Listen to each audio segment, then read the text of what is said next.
Hello बच्चों, आज हम करेंगे exothermic and endothermic reactions. This is class 10th chemistries video. Okay, एक चैप्टर हम कंटिन्यू कर रहे हैं, चैप्टर फर्स्ट। तो हमारा फर्स्ट टर्म है एक्सोथर्मिक रिएक्शन। एक्सोथर्मिक रिएक्शंस क्या होते हैं? Those reactions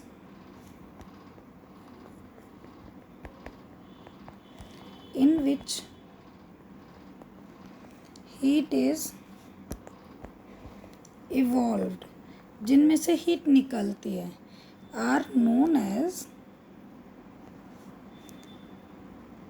exothermic reactions.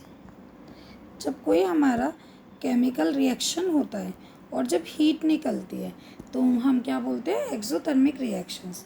जैसे बेटा आपका कार्बन है which is in solid form, oxygen है जो कि गैसियस फॉर्म में, दोनों मिलकर के क्या बना रहे हैं? Carbon dioxide. और क्या हो रही है? हमारी हीट इवॉल्व हो रही है।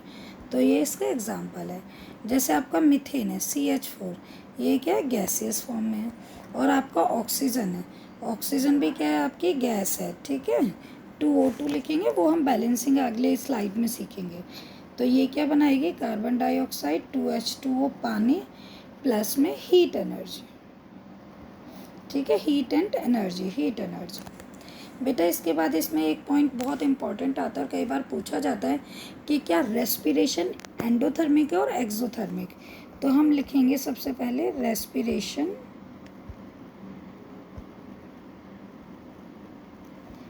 Is an exothermic reaction. क्यों?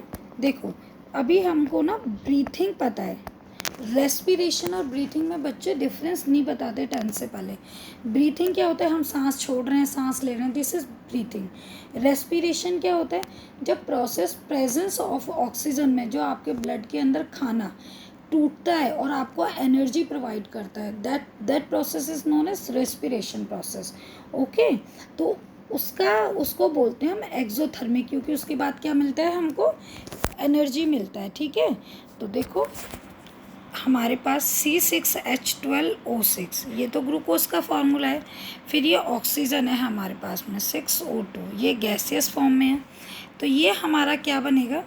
6CO2, ये गैस बनेगी कार्बन डाइऑक्साइड, प्लस H2O पानी बनेगा 6H2O, प्लस हमको क्या मिलती है? एनर्जी मिलती है, ठीक है। तो ये बहुत इंपॉर्टेंट फार्मूला है। और ये किसका है? रेस्पिरेशन का। और रेस्पिरेशन क्या है? आपका एक एक्सोथर्मिक है। क्या है? एक्सोथर्मिक रिएक्शन है। ओके, अब आता है हमारा endothermic reactions. Endothermic reaction, those reactions THOSE, those reactions in which heat is absorbed, जिसमें हम हीट क्या करते हैं? एब्जॉर्ब करते हैं, are known as endothermic reaction. क्या बोलते हैं हम उनको? एंडोथर्मिक रिएक्शंस बोलते हैं। जैसे इसका एग्जांपल है, हमारी नाइट्रोजन है जो गैस है, हमारी ऑक्सीजन गैस है, प्लस हम इसको क्या करते हैं? हीट अप करते हैं। तो हम मतलब इसको हम हीट देते हैं, तो हमारे पास क्या बनता है? नाइट्रोजन मोनोऑक्साइड 2NO, जो कि क्या है? एक गैस है, ये N है बच्चा, नाइट्रोजन ऑक्साइड 2NO नाइट्रोजन। अब ये हो गया नाइट्रोजन, और ऑक्सीजन के कितने मॉलिक्यूल्स है? एक ये, तो मोनोऑक्साइड, नाइट्रोजन मोनोऑक्साइड। अगर ऑक्सीजन के दो होते तो आपका क्या होता? डाइऑक्साइड। यहाँ पर एक और पॉइंट है जो आपको मगअप करना है और माइंड में रखना है। ऑल द डीकम्पोजिशन रिएक्शंस, ये 1 नंबर का क्वेश्चन आता है पेपर में, आर एंडोथर्मिक रिएक्शंस। ओके, क्या है? Endothermic reaction.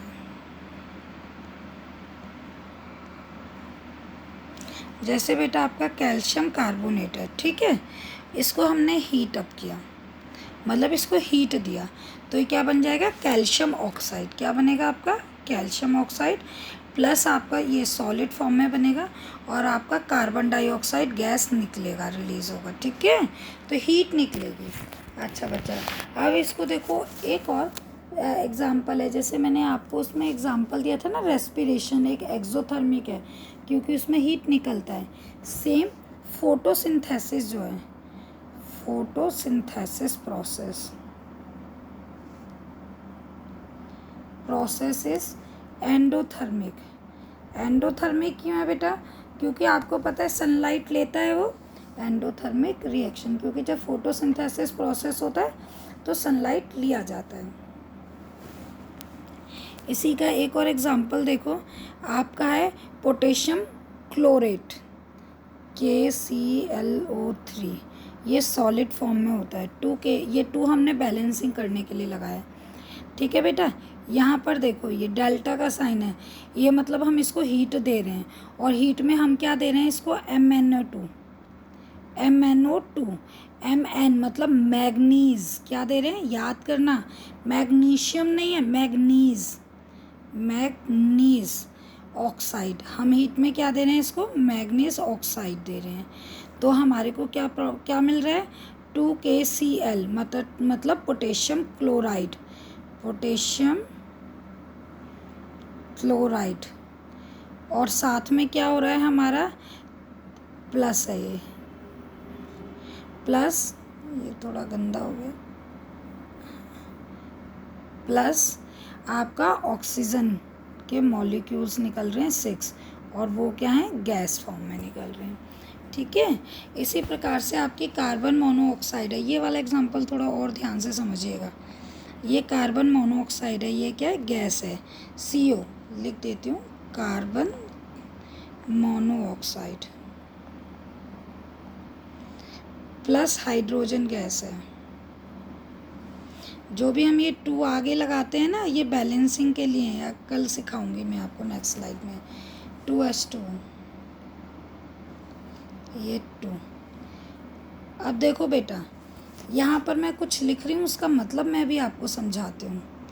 यहाँ पर ये पूरा एरो है, यहाँ से इसमें 300 एटमॉस्फेरिक प्रेशर के अंदर क्या किया जाता है, कार्बन मोनोऑक्साइड और हाइड्रोजन गैस को कंप्रेस किया जाता है 300 एटमॉस्फेयर के अंदर, एटमॉस्फेरिक प्रेशर के अंदर। फिर 300 डिग्री सेल्सियस पे उसको हीट अप किया जाता है। किन 2 चीज़ों के साथ में, क्या है आपका, zinc oxide plus CrO3, chromium oxide, CrO3 chromium oxide, इनके साथ इसको किया जाता है हीट अप, तो आपको मिलता है CH3OH। CH3OH क्या है बेटा आपका, ये मैथनॉल। ठीक है, क्या है ये आपका, मैथनॉल। क्या बनेगा ये आपका, मैथेनॉल। ये जिसके पीछे भी OH लगा होता है ना, जैसे कुछ भी है, हमने उसके साथ कार्बन और हाइड्रोजन और उसके साथ OH लगा दिया, तो वो आपका अल्कोहल ग्रुप का हो जाता है, जो हम कार्बन एंड कंपाउंड्स में सीखेंगे। तो ये आपका क्या बना, CH3COH, क्या बनेगा बेटा आपका, मैथेनॉल। क्या बनेगा, मैथेनॉल। और हम इसको बोल सकते हैं मिथाइल अल्कोहल। मैं यहाँ पर लिख रही हूँ CH3OH, ये आपका मैथनॉल है, और इसको हम मिथाइल अल्कोहल भी बोल सकते हैं। क्या बोल सकते हैं, मिथाइल अल्कोहल। मिथाइल अल्कोहल क्योंकि ये अल्कोहल ग्रुप से आता है। Okay, this was about your endothermic and exothermic reactions. Next slide में मैं आपको बैलेंसिंग सिखाऊंगी। आप लोग इनको बहुत अच्छे से प्रैक्टिस कीजिए। अगर आपको वीडियो पसंद आए तो please like, share and subscribe. Thank you.